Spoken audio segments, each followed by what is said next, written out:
seorang wanita yang sejati, mestinya mereka tidak ada rasa malu menunjukkan inilah saya, inilah identitas saya sebagai seorang muslimah yang sejati, yang identitasnya bagaimana, menunjukkan bagaimana, maaf, dari secara zohir saja, misalnya inilah saya sebagai seorang muslimah yang benar, pakai dari segi fisik saja, zohir saja kelihatan, oh ini muslimah yang sejati ternyata. Nah, gitu. Nah, kalau kanun sendiri Ustaz, Ya. kanun dari kanun nomor 11 tadi Ustaz, ini mengatur orang Islam saja yang di Aceh, ataukah seluruh orang yang ada di Aceh Ustaz? Iya. Baik itu muslim atau non muslim Ustaz, bagaimana Ustaz? Terkait dengan hal ini, memang dulu di awal-awal penerapan syariat Islam memang menjadi polemik juga nih terhadap saudara-saudara kita yang mereka non muslim, ya, tanda petik non muslim. Jadi mereka sebenarnya juga menerima, tapi karena mereka sudah menjadi penduduk atau warga Aceh, seharusnya mereka juga menghargai itu. Dalam bentuk penghargaan itulah mereka justru menggunakan pakaian yang sesuai dengan layaknya sebagai seorang muslimah, menutup aurat gitu. Dan alhamdulillah ternyata selama ini beberapa survei di lapangan yang kami hadapi, ketika itu saya juga langsung terjun ke masyarakat, dan ada di antara saudara kita yang non muslim ini kan, ternyata mereka nyaman dengan pakaian yang justru menutup aurat gitu. Jadi artinya mereka katakan juga, kami juga merasa nyaman ketika menutup kepala mereka. Ya, kami sampaikan juga ini tidak kewajiban bagi Bapak Ibu yang non muslim, tapi karena kita sudah menjadi warga Aceh, ya artinya kita ikuti adat dan peraturan syariat Islam yang itu jelas, ya sama-sama kita jaga. Tapi kalaupun mereka tidak menutup aurat, artinya silahkan saja, tapi sebaiknya jangan di luar rumah gitu. Artinya mereka menghargai kita sebagai muslim gitu. Tidak ada aturan ketat khusus terkait dengan larangan. Artinya tidak juga ada larangan bagi mereka untuk tidak menutup aurat gitu. Kalaupun tidak mereka menutup aurat, maksudnya penutup kepala, boleh saja. Artinya statusnya kan jelas mereka non muslim. Nah, untuk masyarakat sendiri kalau melihat mereka ini Ustaz, kawan-kawan yang non muslim Ustaz, apakah ini kan kadang-kadang orang ada yang sikapnya cukup ini Ustaz ya, tegas gitu Ustaz, ada yang juga biasa-biasa aja. Itu seharusnya kalau kita sebagai seorang muslim seperti apa Ustaz? Seharusnya sikap kita sebagai seorang muslim tentu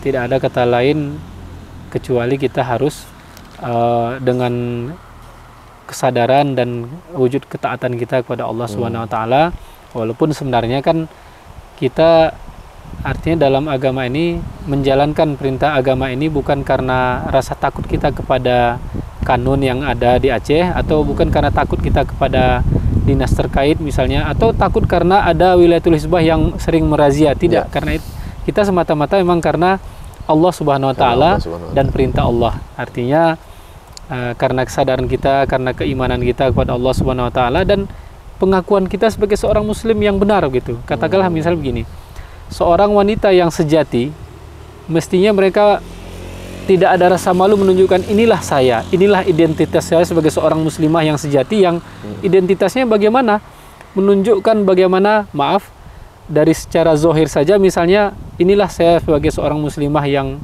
benar, pakai dari segi fisik saja, zohir saja kelihatan, oh ini muslimah yang sejati ternyata. Ya, walaupun ada yang mengatakan seperti misalnya, ngapain sih pakaian yang muslimah, pakaian yang menutup aurat, yang kesannya kan seolah-olah soalim gitu kan. Padahal itu bukti bahwa kita menunjukkan jati diri kita sebagai seorang muslimah gitu. Apalagi sama juga, kita juga laki-laki begitu kan. Tunjukkan jati diri kita sebagai identitas kita sebagai seorang muslim, bahwa beginilah pakaian yang seharusnya begitu. Gitu dah. Baik Ustaz.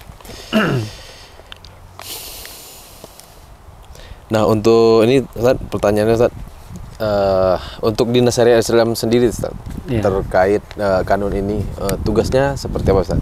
Ya, alhamdulillah selama ini memang ada dua lembaga sebenarnya kalau yang memiliki mitra kerjasama, walaupun ada stakeholder yang lain seperti misalnya dinas syariat Islam itu tupoksinya yang pertama menyampaikan atau melakukan penyuluhan, pelatihan-pelatihan atau sosialisasi terkait dengan kanun syariat Islam yang berlaku di Aceh. sementara setelah Dinas Syariah Islam menyampaikan penyuluhan, apakah sifatnya pembinaan atau sosialisasi dan pelatihan dan sebagainya, maka eksekusi di lapangannya adalah lembaga Wilayatul Hisbah. Nah, jadi mereka lah yang terjun ke lapangan melihat bagaimana penerapan syariat Islam itu sendiri di lapangan gitu. Jadi sebenarnya pendampingan juga ada, pendampingan yang selama ini dilakukan itu ketika misalnya Wilayatul Hisbah dan Satpol PP itu turun ke lapangan, maka didamping oleh Dinas Syariah Islam juga, tim lapangannya, kemudian ada kepolisian, termasuk juga selama ini itu yang terjun ke lapangan itu untuk menguatkan gitu kan. Yes, ada lembaga yang namanya tentara juga mereka dampingi ikut ke lapangan. Kemudian termasuk dari pihak kejaksaan mereka mendampingi ketika terjun ke lapangan. Artinya apa? Semua lembaga yang memiliki mitra atau kerjasama stakeholder yang memang tujuan untuk sama-sama mendukung program pemerintah daerah dalam hal ini terkait dengan pelaksanaan syariat Islam itu memang bersama gitu. Tidak hanya lembaga khusus saja, katakanlah tidak hanya tugas syariat Islam saja yang menegakkan syariat Islam, tapi semua, artinya kalau lebih umum lagi semua dinas gitu, semua kitab gitu. Walaupun ada dinas-dinas tertentu yang memang mereka tupoksinya lebih khusus gitu kan. Nah, gitu. Ustaz, satu lagi nih Ustaz, pertanyaan terakhir. Ini mohon nasihat nih Ustaz. Ini kan kita punya anak nih, 2 di rumah Ustaz, perempuan Ustaz. Jadi dari umur berapa kita membiasakan mereka untuk menutup ini Ustaz? Iya. Ini pertanyaan yang sangat baik, dan tentu memang ini sebagai hal yang barangkali yang harus kita tanamkan dalam diri kita dan kepada anak-anak kita, dan itu memang adalah perintah Allah Subhanahu wa taala, ya ayyuhallazina amanu qu anfusakum wa ahlikum naro. Allah sebutkan dalam Al-Qur'an, hai orang yang beriman, jagalah dirimu dan keluargamu dari siksa api neraka. Artinya, ketika Allah sudah perintahkan kepada kita untuk menjaga diri dan keluarga kita dari siksa api neraka, sebagaimana tadi hadis yang disampaikan oleh Nabi, kewajiban orang tua mendidik dan memberikan pembinaan kepada anak-anak kita yang sudah akil baligh, bahkan sebenarnya menanamkan pemahaman yang benar khusus terkait dengan bagaimana tata cara berpakaian, berbusana yang syar'i, itu sebenarnya sudah harus sejak dini begitu. Artinya di rumahlah orang tua, terutama ibunya, membekali anak-anaknya dan menjelaskan tata cara berbusana yang benar itu mulai dari rumah. Bahkan di usia yang dini, misalnya di PAUD, itu sudah diajarkan bagaimana tata cara berbusana. Walaupun secara hukum fikih, ya, secara hukum fikih itu kan ada usia anak yang sudah akil baligh, itu kan disitulah dituntut untuk sebenarnya mengamalkan agama, perintah agama, bukan hanya busana saja kan gitu. Tapi terkait dengan busana ini memang sudah harus sejak dininya gitu. Nah, supaya nanti terbiasa dari jenjang pendidikan usia PAUD, kemudian SD, TK, SMA, sampai perguruan tinggi, sampai dia berumah tangga, itu sudah menjadi hal yang biasa dan itu dianggap sebagai kebutuhan. Tidak hanya ngetren karena mode dan lain sebagainya gitu. Boleh saja berpakaian modis, banyak model, tapi tetap syar'i, itu pakaian yang syar'i. Artinya mulai dari anak kecil kita, usia berapa kira-kira? Usianya kalau barangkali kalau sekarang itu di usia SD itu biasanya usia berapa ya? Kelas 6. Umur 6 tahun. 6 tahun ya, 6 tahun ke atas itu sudah harus diajarkan bagaimana tata cara berbusana yang syar'i. Ustaz, kayaknya ada yang kelupaan tadi Ustaz, nanya soal menutup aurat ini Ustaz. Ini kan kalau ulama fikih kadang dapat, apakah mereka sepakat ataukah ada perbedaan Ustaz? Iya, terkait dengan perbedaan pendapat di kalangan imam yang 4, baik itu mazhab Hanafi, Hambali maupun Maliki, sebenarnya mereka juga ada beberapa perbedaan pendapat terkait dengan batasan aurat gitu ya. Tapi kalau untuk wanita, ini ditegaskan oleh 4 imam mazhab itu, kalau terkait dengan wanita itu tidak ada perbedaan pendapat. Artinya seluruh tubuh wanita itu adalah aurat kecuali muka dan telapak tangan. Sedikit terkait dengan muka, jadi ada sebagai pendapat kalau cadar itu tidak wajib, itu sunnah, dipakai juga boleh, tidak pun boleh ya. Jadi terkait dengan pendapat imam mazhab itu, yang pertama, mazhab Hanafi mengatakan dalam ungkapan beliau, Adapun aurat laki-laki adalah antara pusat dan lutut. Nah, itu jelas kalau mazhab Hanafi kan begitu. Sementara mazhab Syafi'i mengatakan maksudnya beliau mengatakan kalau pusat itu tidak termasuk aurat. Itu menurut Imam Syafi'i. Pusat itu tidak termasuk aurat. Jadi itu menurut pendapat Syafi'i. Kalau Hanafi, ya saya ulang kembali, kalau pendapat Hanafi adapun aurat laki-laki itu adalah antara pusat dan lutut. Jadi kalau Hanafi itu menegaskan keduanya antara pusat dan lutut itu justru aurat gitu. Berarti sampai mulai dari pusat ya sampai ke lutut. Ya. Ada beberapa ulama yang lain menyebutkan bahwasanya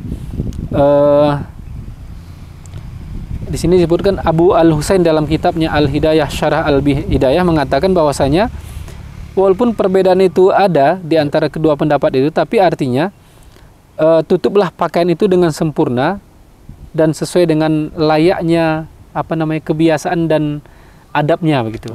Begitu secara tuntunan yang syar'inya begitu dia.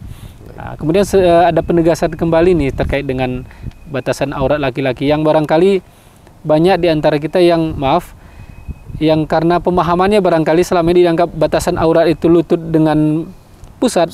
Kemudian kita lihat fakta di lapangan jogging sore gitu misalnya, ada yang malah laki-laki memakai celana ponggol gitu. Sebenarnya itu tidak layak gitu. Sebaiknya untuk menjaga adab kita sebagai seorang muslim, pakailah pakaian training yang memang itu minimal di atas mata kaki gitu. Itu sunnahnya kan seperti itu dia kan. Jangan justru berpakaian seperti di atas lutut. Itu kan ketika berlari atau melakukan lompat-lompatan kecil pun kelihatan auratnya gitu. Bahkan ada yang sampai ke atas juga. Ada yang malah sampai ke atasnya. Itu sih. Baik Ustaz, itu tadi yang ingin kami tanyakan Ustaz. Kami cek lagi Ustaz pertanyaannya apakah sudah pengawasan pemerintah. Baik Ustaz, ini kayaknya udah lengkap semua Ustaz. Mungkin ada nasihat Ustaz dari pribadi ataupun kesatuan Ustaz. Ya, baik. Mungkin sebagai kesimpulan barangkali terkait dengan busana muslim dan muslimah, tentu harapan kami, pesan khusus kami bagi wanita terutama, marilah kita menjaga diri kita, tetap menjaga aurat kita. Kalau kita ingin masuk surga, tentu seharusnya syarat untuk masuk surga itu yang harus kita penuhi terlebih dahulu gitu. Pengen sih masuk surga, pengen, tapi ketika kita tidak menutup aurat, jangankan kata Nabi, mencium bau surganya pun tidak, kan begitu. Kalau kita ingin masuk surga, maka penuhilah seruan Allah SWT, tutuplah aurat kita dengan benar, sebagai salah satu sarana kita untuk mendapatkan ya itu tadi kemudahan yang Allah berikan kepada kita dalam perkara menutup aurat. Jadi pakaian muslimah yang benar itu sebagai penegasan dari kami kembali, yang pertama tidak tembus pandang, tidak terlalu ketat, kemudian menutupi seluruh tubuh, dan hendaknya menggunakan pakaian yang memang kalau bagian tangan itu ada sebaiknya begitu ya. Manset iya betul, manset. Kemudian bahkan ada sebagian di bagian leher itu malah menutupi sampai ke dagu gitu. Dia ada seperti itu. Bagaimana nyamannya lah, artinya intinya pakaian itu yang betul-betul memang tidak menutup, tidak tembus pandang, tidak terlalu ketat, dan nyamanlah dipakai gitu. Itu penegasan dari kami. Baik, terima kasih Ustaz atas waktunya dan sosialisasinya. Semoga masyarakat Kabupaten Kailuas dapat melaksanakan menutup aurat sesuai Quran dan Sunnah dan sesuai kanun juga Ustaz. Insyaallah. Amin. Baik Ustaz, assalamualaikum warahmatullahi wabarakatuh. Waalaikumsalam warahmatullahi wabarakatuh.